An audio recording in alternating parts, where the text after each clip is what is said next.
আন্তর্জাতিকভাবে স্বীকৃতপ্রাপ্ত একটা দিবস, সেটা হচ্ছে মে দিবস।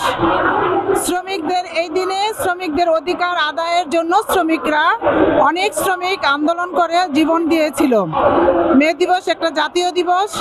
আমরা আশা করি আমাদের এই শ্রমিকরা, আমরা যারা মাঠে ঘাটে কাজ করি, গার্মেন্টসে কাজ করি, বিভিন্ন প্রতিষ্ঠানে কাজ করি, আমরা যেন ন্যায্য মূল্য পাই। এবং এই শ্রমিকরাই এই দেশকে স্বাধীন করেছিল নতুনভাবে।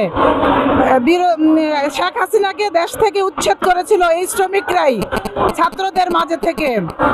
শ্রমিকরা যত ন্যায্য মূল্য পায়, আজকে এই মে দিবসে আমি এই আশাই করছি। শ্রমিক দিবসে শ্রমিকের ন্যায্য অধিকার ফিরে পাক, সেটাই চাই। আর যেন কোনো বৈষম্য না আসে, কোনো ঝামেলা না আসে, সেটাই আমরা চাই। আজকে আমাদের জাতীয় শ্রমিক দিবস, সারা বিশ্বে আজকে শ্রমিক দিবস, তাই আমরা অনেক আনন্দিত। আমরাও চাই শ্রমিকদের মূল্যায়ন করা হোক। আর শ্রমিক নিয়ে আমরা বেঁচে আছি, শ্রমিক নিয়ে আমরা বাঁচতে চাই। যে জনগণ আমাদের শক্তি, সেই জনগণ আমাদের সাথে আছে। আমরা শ্রমিকদের আজকে অনেক অনেক ধন্যবাদ জানাই। দুনিয়ার মজদুর এক হও, এক হও।